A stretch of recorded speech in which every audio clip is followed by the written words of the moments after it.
ସମସ୍ତଙ୍କୁ ନମସ୍କାର। କୁନି କୁନି ପିଲାମାନଙ୍କୁ ଆଜିର ପାଠକୁ ସ୍ୱାଗତ।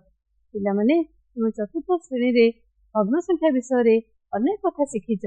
ଆଜିର ପାଠରେ ଆମେ ଭଗ୍ନ ସଂଖ୍ୟା ବିଷୟରେ ଅଧିକ କିଛି ଆଲୋଚନା କରିବା। ବିଷୟ ଗଣିତ, ଶ୍ରେଣୀ ପଞ୍ଚମ। ପ୍ରସଙ୍ଗଟି ହେଉଛି ଭଗ୍ନ ସଂଖ୍ୟା। ଆସ ଗ୍ରିଡ୍ ସହ ଖେଳିବା।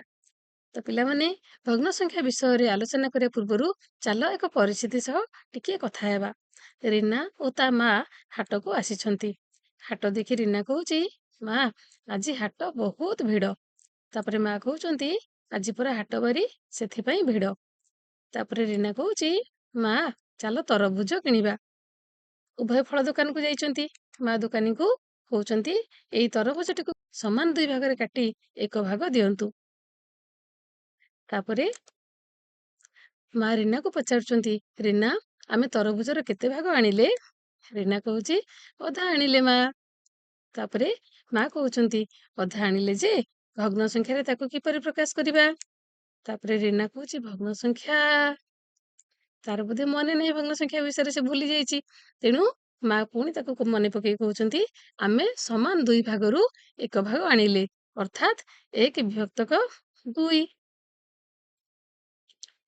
ତ ପିଲାମାନେ, ତମନ୍ନା ପଞ୍ଚମ ଶ୍ରେଣୀର ଛାତ୍ରୀ। ତା ପାଖରେ ଭିନ୍ନ ଆକାରର 2ଟି ଚକୋଲେଟ୍ ଅଛି। ସେ କହୁଛି ଯେ ତା ପାଖରେ ଥିବା ଚକୋଲେଟ୍ ମଧ୍ୟରୁ ପ୍ରଥମ ଚକୋଲେଟ୍ର 1 ବିଭକ୍ତକ 3 ଦ୍ୱିତୀୟ ଚକୋଲେଟ୍ର 1 ବିଭକ୍ତକ 2 ଅପେକ୍ଷା ବଡ଼। ତ ଦେଖିବା କେଉଁ ଅଂଶଟି ବଡ଼। ଏଥିପାଇଁ ପ୍ରଥମ ଚକୋଲେଟ୍ର 1 ବିଭକ୍ତକ 3 ଅଂଶକୁ ଚିହ୍ନଟ କର। ତ ଏଇଟା ହେଲା ପ୍ରଥମ ଚକୋଲେଟ୍। ତାର ଯଦି ଆମେ 1 ଭାଗ ନେବା ତାହେଲେ ଏତିକି ବାହାରିବ। ଯଦି ଆମେ ଆଉ 1 ଭାଗ ନେବା ତାହେଲେ ତାହା ଏତିକି ହେବ। ସେଇଭଳି ଯଦି ଆଉ 1 ଭାଗ ନେବା ତାହେଲେ ତାହା ଏତିକି ହବ, ନାଇଁ କି? ଓକେ, ତେବେ ଚକୋଲେଟ୍ ଥିଲା 3 ଭାଗ, ତାକୁ ଆମେ 1 ଭାଗ ଯଦି ନେଲେ ତାହେଲେ ଏହାର 1 ବିଭକ୍ତକ 3 ଅଂଶକୁ ଚିହ୍ନଟ କରିବା, ଅର୍ଥାତ୍ 3 ଭାଗରୁ ଆମେ 1 ଭାଗ ନେବା। ବୁଝିଲ ପିଲାମାନେ? ଏବେ ଦ୍ୱିତୀୟ ଚକୋଲେଟ୍ଟିକୁ ଦେଖିବା। ଦ୍ୱିତୀୟ ଚକୋଲେଟ୍ର 1 ବିଭକ୍ତକ 2 ଅଂଶକୁ ଚିହ୍ନଟ କର। ଏହା ଦ୍ୱିତୀୟ ଚକୋଲେଟ୍। ଆଚ୍ଛା, ତାର ଅଧା ଅଂଶ ନେବା ବା ତାର 1 ଭାଗ ନେବା। ଆଚ୍ଛା, ଆଉ 1 ଭାଗ ନେଲେ ଏତିକି ହେବ। ବର୍ତ୍ତମାନ ଚକୋଲେଟ୍ ଥିଲା 2 ଭାଗ, ଆମେ ଅଧା ଅଂଶ ଚିହ୍ନଟ କରିବା, ଅର୍ଥାତ୍ 1 ବିଭକ୍ତକ 2 ଅଂଶ ଚିହ୍ନଟ କରିବା, ମାନେ 2 ଭାଗରୁ 1 ଭାଗ ନେବା। ତ ଏତିକି ହେବ। ଏବେ ଦେଖ ପିଲାମାନେ, ଆମେ ପ୍ରଥମ ଚକୋଲେଟ୍ର 1 ବିଭକ୍ତକ 3 ଅଂଶକୁ ଏବଂ ଦ୍ୱିତୀୟ ଚକୋଲେଟ୍ର 1 ବିଭକ୍ତକ 2 ଅଂଶକୁ ତୁଳନା କରିବା। ଦେଖିଲେ ପିଲାମାନେ, କେଉଁଟି ବଡ଼ ଦେଖାଯାଉଛି? 1 ବିଭକ୍ତକ 3 ଅଂଶଟି ବଡ଼ ଦେଖାଯାଉଛି ନା? ତ କିନ୍ତୁ 1 ବିଭକ୍ତକ 3 1 ବିଭକ୍ତକ 2 ଠାରୁ ସାନ। ତୁମେ ଚତୁର୍ଥ ଶ୍ରେଣୀରେ ପଢିଛ। ତେଣୁ ମନେ ରଖିବା ଯେ ଯେତେବେଳେ 2ଟି ପୂର୍ଣ୍ଣାଙ୍ଗର 2ଟି ଭଗ୍ନ ସଂଖ୍ୟାକୁ ତୁଳନା କରିବା, ସେତେବେଳେ ଭଗ୍ନ ସଂଖ୍ୟା ଗୁଡ଼ିକୁ ଗୋଟିଏ ପୂର୍ଣ୍ଣାଙ୍ଗରୁ ନେବା ଉଚିତ। ଏବେ ଆମେ ଗୋଟିଏ କାଗଜକୁ ଭାଙ୍ଗି 8 ସମାନ ଭାଗ କରିବା। କଲେ ଏହାର 2ଟି ଭାଗରେ ଆମେ ରଙ୍ଗ ଦେବା।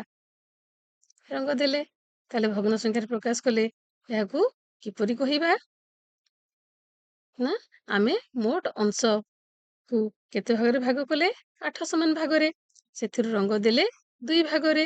ତେଣୁ ଭଗ୍ନ ସଂଖ୍ୟାରେ ଲେଖିଲେ ଏହା କେତେ ହେବ? 2 ବିଭକ୍ତକ 8 ହେବ।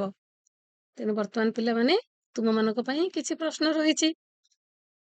ତ ପ୍ରଶ୍ନଟି ହେଉଛି, ତଳେ ଦିଆଯାଇଥିବା ଚିତ୍ର ଗୁଡ଼ିକୁ ଦେଖ, ସେଗୁଡ଼ିକୁ ଭଗ୍ନ ସଂଖ୍ୟାରେ ପ୍ରକାଶ କଲେ କଣ ହେବ କୁହ? ପ୍ରଥମ ଚିତ୍ରଟିକୁ ଦେଖ। ପ୍ରଥମ ଚିତ୍ରଟିକୁ ସମାନ 3 ଭାଗରେ ଭାଗ କରାଯାଇଛି ଏବଂ ତାର 1 ଭାଗରେ ରଙ୍ଗ ଦିଆଯାଇଛି। ତେଣୁ ତାକୁ ଭଗ୍ନ ସଂଖ୍ୟାରେ ପ୍ରକାଶ କଲେ କେତେ ହେବ? 1 ବିଭକ୍ତକ 3 ହେବ। ସେହିଭଳି ଦ୍ୱିତୀୟ ଚିତ୍ରଟିକୁ ଯଦି ଭଗ୍ନ ସଂଖ୍ୟାରେ ପ୍ରକାଶ କରିବା, ଏହା 2 ବିଭକ୍ତକ 4 ହେବ, କାରଣ ଏହାର ସମାନ 4 ଭାଗରୁ 2 ଭାଗରେ ରଙ୍ଗ ଦିଆଯାଇଛି। ସେହିଭଳି ତୃତୀୟ ଚିତ୍ରଟିକୁ ଭଗ୍ନ ସଂଖ୍ୟାରେ ପ୍ରକାଶ କଲେ 4 ବିଭକ୍ତକ 8 ହେବ, କାରଣ ଏଠାରେ ସମାନ 8 ଭାଗରୁ 4 ଭାଗକୁ ରଙ୍ଗ କରାଯାଇଛି। ଏବେ ତୁମମାନଙ୍କ ପାଇଁ ଆଉ ଗୋଟିଏ ପ୍ରଶ୍ନ। ତୁମେ ଚତୁର୍ଥ ଶ୍ରେଣୀରେ ଯୋଉ ପଢିଛ ଭଗ୍ନ ସଂଖ୍ୟା ବିଷୟରେ, ତ ତାକୁ ଆଧାର କରି ବର୍ତ୍ତମାନ କ ସ୍ତମ୍ଭର ଭଗ୍ନ ସଂଖ୍ୟାକୁ ଖ ସ୍ତମ୍ଭର ଉପଯୁକ୍ତ ଚିତ୍ର ସହ ମିଳନ କର। ତ କ ସ୍ତମ୍ଭର ପ୍ରଥମ ଭଗ୍ନ ସଂଖ୍ୟାଟି କିଏ ଅଛି? 2 ବିଭକ୍ତକ 3 ଅଛି। ତେଣୁ ଖ ସ୍ତମ୍ଭର କେଉଁ ଚିତ୍ର ସହିତ ଏହାକୁ ଆମେ ମିଳନ କରିବା? ଦେଖିବା ଯୋଉ ଚିତ୍ରରେ କୌଣସି ପୂର୍ଣ୍ଣାଙ୍ଗକୁ 3 ସମାନ ଭାଗ କରିକି 2 ଭାଗରେ ରଙ୍ଗ ଦିଆଯାଇଛି। ତେଣୁ ଯଦି 2/3କୁ ଆମେ ମିଳନ କରିବା ତାହେଲେ ଖ ସ୍ତମ୍ଭର ତୃତୀୟ ଚିତ୍ର ସହିତ ଏହା ମିଶିବ। ସେଇଭଳି ଭାବରେ 4/8 4/8 ଆମର ଖ ସ୍ତମ୍ଭର ଚତୁର୍ଥ ଚିତ୍ର ସହିତ ମିଶିବ। ସେଇଭଳି 3/4 ଆମର ଦ୍ୱିତୀୟ ଚିତ୍ରଟି ସହିତ ମିଶିବ, ଯୋଉଥିରେ କି 4 ସମାନ ଭାଗରୁ 3 ଭାଗରେ ରଙ୍ଗ ଦିଆଯାଇଛି। ଏବଂ ଶେଷ ଭଗ୍ନ ସଂଖ୍ୟାଟି ଆମର ରହିଛି 2/6। ଏହାକୁ ଯଦି ଆମେ ମିଳନ କରିବା ତାହେଲେ ଖ ସ୍ତମ୍ଭର ପ୍ରଥମ ଚିତ୍ର ସହିତ ଏହା ମିଶିବ। କାହିଁକି ନା ପ୍ରଥମ ଚିତ୍ରରେ 6 ଭାଗରୁ 2 ଭାଗରେ ଆମର ରଙ୍ଗ ଦିଆଯାଇଛି। ବୁଝିପାରିଲ ପିଲାମାନେ? ଏବେ ଆଉ ଗୋଟେ ପ୍ରଶ୍ନ ବିଷୟରେ ଟିକେ ଆଲୋଚନା କରିବା। ତ ତଳେ ଦିଆଯାଇଥିବା ଭଗ୍ନ ସଂଖ୍ୟା ଗୁଡ଼ିକୁ ଦେଖି ଚିତ୍ରରେ ରଙ୍ଗ ଦିଅ। ତ ପ୍ରଥମ ଭଗ୍ନ ସଂଖ୍ୟାଟି ରହିଛି 3/7। ତେଣୁ ତା ପାଖରେ ଯେଉଁ ଚିତ୍ରଟି ରହିଛି ଗୋଟେ ବୃତ୍ତର ଚିତ୍ର ରହିଛି କି ନାହିଁ? ଓକେ, ତ ସେଇ ବୃତ୍ତ ଚିତ୍ରକୁ ସମାନ 7 ଭାଗରେ ଭାଗ କରାଯାଇଛି। ଯେହେତୁ ଭଗ୍ନ ସଂଖ୍ୟାଟି 3/7 ଅଛି, ତେଣୁ ଏହାର 7 ଭାଗରୁ 3 ଭାଗରେ ଆମେ ରଙ୍ଗ ଦେବା। ତେଣୁ ରଙ୍ଗ ଦେଲେ କିପରି ହବ ଦେଖ, ଏଇଭଳି ଭାବରେ ହବ।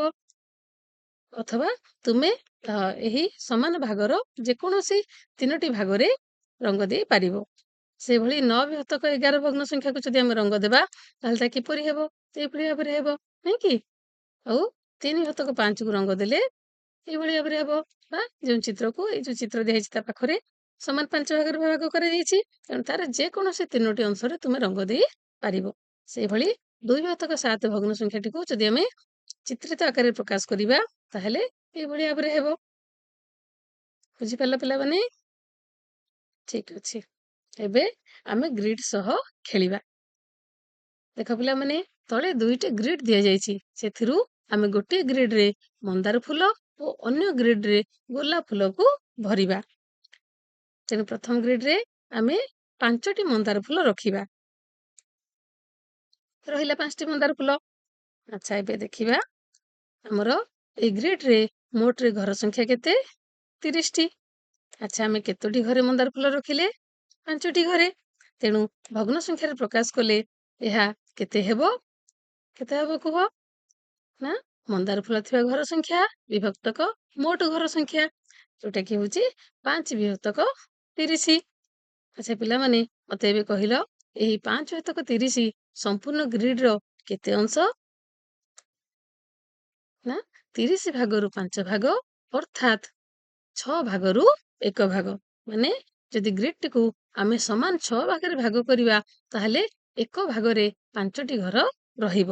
ତେଣୁ ଆମେ କହିପାରିବା ଯେ 30 ଭାଗରୁ 5 ଭାଗ 6 ଭାଗରୁ 1 ଭାଗ ସହ ସମାନ, ଅର୍ଥାତ୍ 5/30 ସମାନ 1/6।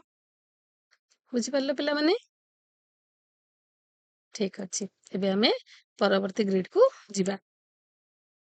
ତ ଗ୍ରିଡ୍ 2ରେ ଆମେ 10ଟି ଗୋଲାପ ଫୁଲ ରଖିବା। ରହିଲା 10ଟି ଗୋଲାପ ଫୁଲ। ତେଣୁ ପିଲାମାନେ କୁହ, ଏଠାରେ ଏହି ଗ୍ରିଡର ମୋଟ ଘର ସଂଖ୍ୟା କେତେ? 30। ଆଚ୍ଛା, ଆମେ ଗୋଲାପ ଫୁଲ ରଖିଥିବା ଘର ସଂଖ୍ୟା କେତେ? 10ଟି। ତେଣୁ ଭଗ୍ନ ସଂଖ୍ୟାରେ ପ୍ରକାଶ କଲେ ଏହା କେତେ ହେବ? ନା, ଗୋଲାପ ଫୁଲ ଥିବା ଘର ସଂଖ୍ୟା ବିଭକ୍ତକ ମୋଟ ଘର ସଂଖ୍ୟା ସମାନ 10/30। ତେବେ ଏହା ସମ୍ପୂର୍ଣ୍ଣ ଗ୍ରିଡର କେତେ ଅଂଶ ହେବ? ନା, 30 ଭାଗରୁ 10 ଭାଗ, ଅର୍ଥାତ୍ 3 ଭାଗରୁ 1 ଭାଗ। ମାନେ ଏଇ 30ଟି ଘର ଥିବା ଗ୍ରିଡକୁ ଯଦି ଆମେ ସମାନ 3 ଭାଗରେ ଭାଗ କରିବା ତାହେଲେ 1 ଭାଗକୁ ଆମର 10ଟି ଘର ପଡିବ। ତେଣୁ ଆମେ କହିପାରିବା ଯେ 30 ଭାଗରୁ 10 ଭାଗ 3 ଭାଗରୁ 1 ଭାଗ ସହ ସମାନ, ଅର୍ଥାତ୍ 10/30 ସମାନ 1/3। ଏବେ ପିଲାମାନେ, ତୁମମାନଙ୍କ ପାଇଁ ଆଉ ଗୋଟେ ପ୍ରଶ୍ନ ରହିଛି। ଯେମିତି ଆମେ ପ୍ରଥମ ଆଉ ଦ୍ୱିତୀୟ ଗ୍ରିଡରେ ଗୋଲାପ ଫୁଲ ରଖିଲେ, ମନ୍ଦାର ଫୁଲ ରଖିଲେ, ସେଇଭଳି ଏଠି ଯେଉଁ 2ଟି ଗ୍ରିଡ ଦିଆଯାଇଛି ତାର ପ୍ରଥମ ଗ୍ରିଡର 1/10 ଅଂଶକୁ ନୀଳ ରଙ୍ଗ ଦିଅ ଏବଂ ଦ୍ୱିତୀୟ ଗ୍ରିଡର 1/6 ଅଂଶକୁ ନାଲି ରଙ୍ଗ ଦିଅ। ତେଣୁ ପ୍ରଥମ ଗ୍ରିଡକୁ ଆଗ ଧରିବା। ଇଏ ହେଲା ଆମର ପ୍ରଥମ ଗ୍ରିଡ।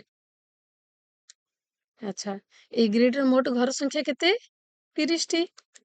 ଏହାର କେତେ ଅଂଶରେ ଆମେ ନୀଳ ରଙ୍ଗ ଦେବା? ନା 1 ଶତକ 10 ଅଂଶରେ। 1 ଶତକ 10 ଅଂଶ କହିଲେ କଣ? ନା 10 ଭାଗରୁ 1 ଭାଗ। ତେଣୁ 30ଟି ଘରର 10 ଭାଗରୁ 1 ଭାଗ ହେଲେ ତାହା କେତେ ହେବ? ନା 3ଟି ଭାଗ ବା 3ଟି ଘର।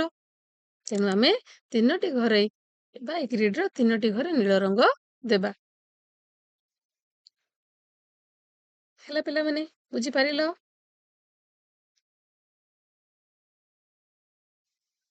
ଏବେ ଦ୍ୱିତୀୟ ଗ୍ରିଡ କଥା ଆମେ ଆଲୋଚନା କରିବା। ଆଚ୍ଛା, ଦ୍ୱିତୀୟ ଗ୍ରିଡରେ ମୋଟ କେତୋଟି ଘର ରହିଛି?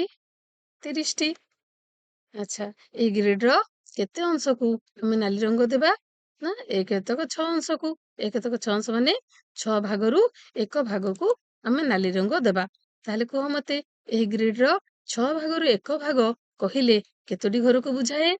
ତୁମେ ଗ୍ରିଡ ଦେଖିକି ସ୍ପଷ୍ଟ ଭାବରେ ଜାଣିପାରୁଥିବ ଯେ ଏହି ଗ୍ରିଡର 6 ଭାଗରୁ 1 ଭାଗ କହିଲେ 5ଟି ଘର ବା 5ଟି ଭାଗକୁ ବୁଝାଏ।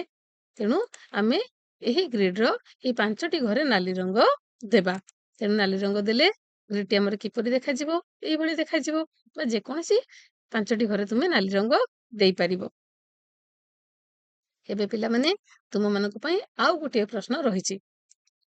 ତ ଏଠି ଗୋଟେ ଗ୍ରିଡ ନିଆଯାଇଛି, ତାର ନାଁ ଦିଆହେଇଛି ଗ୍ରିଡ କ। ତ ଗ୍ରିଡ କ ର 1 ବିଭକ୍ତକ 8 ଅଂଶକୁ ନାଲି ରଙ୍ଗ ଦିଅ। ତେଣୁ ଏଠି ମୋଟ ଗ୍ରିଡର ଘର ସଂଖ୍ୟା କେତେ? କେତେ ଅଂଶରେ ବିଭକ୍ତ ହେଇଛି ଗ୍ରିଡଟି? 48ଟି ଅଂଶରେ ବିଭକ୍ତ ହେଇଛି। ବା ଏଇ ଗ୍ରିଡର ଘର ସଂଖ୍ୟା ହଉଛି 48। ତ ଏଇ ଗ୍ରିଡର 1 ବିଭକ୍ତକ 8 ଅଂଶ କହିଲେ କେତୋଟି ଘର? ନା 6ଟି ଭାଗ ବା 6ଟି ଘର। ତେଣୁ ଏହି ଗ୍ରିଡର 6ଟି ଘରେ ଆମେ ନାଲି ରଙ୍ଗ ଦେବା। ବୁଝିପାରିଲ ପିଲାମାନେ? ଠିକ ଅଛି। ଏବେ ଗ୍ରିଡ ଖ କୁ ଯିବା। ଗ୍ରିଡ ଖ ର 1 ବିଭକ୍ତକ 6 ଅଂଶକୁ ଆମେ ନୀଳ ରଙ୍ଗ ଦେବା। ତେଣୁ ଗ୍ରିଡରେ କେତୋଟି ଅଂଶ ସମୁଦାୟ ରହିଛି? ସମୁଦାୟ 48ଟି ଅଂଶ ବା 48ଟି ଘର ରହିଛି। ଏହି ଗ୍ରିଡର 1 ବିଭକ୍ତକ 6 ଅଂଶ କହିଲେ କେତୋଟି ଘରକୁ ବୁଝଉଛି? 8ଟି ଭାଗ ବା 8ଟି ଘରକୁ ବୁଝଉଛି। ତେଣୁ ଗ୍ରିଡର 8ଟି ଘରେ ଆମେ ନୀଳ ରଙ୍ଗ ଦେବା। ତେଣୁ 8ଟି ଘରେ ନୀଳ ରଙ୍ଗ ଦେଲେ ତାହା ଏଇଭଳି ହବ। ବା ତୁମ ଇଚ୍ଛା ଅନୁସାରେ ତୁମେ ଯେକୌଣସି 8ଟି ଘରେ ମଧ୍ୟ ନୀଳ ରଙ୍ଗ ଦେଇପାରିବ। ତ ପିଲାମାନେ, ଆଜିର ପାଠ ମୁଁ ଆଶା କରୁଛି ତୁମେମାନେ ବୁଝିପାରିଥିବ। ହେଲା, ଭଗ୍ନ ସଂଖ୍ୟା ବିଷୟରେ ଆମେ ପରବର୍ତ୍ତୀ ଭିଡିଓରେ ଅଧିକ କିଛି ଆଲୋଚନା କରିବା। ଖୁସିରେ ଶିଖିବା ସମସ୍ତଙ୍କର ଅଧିକାର। ନମସ୍କାର।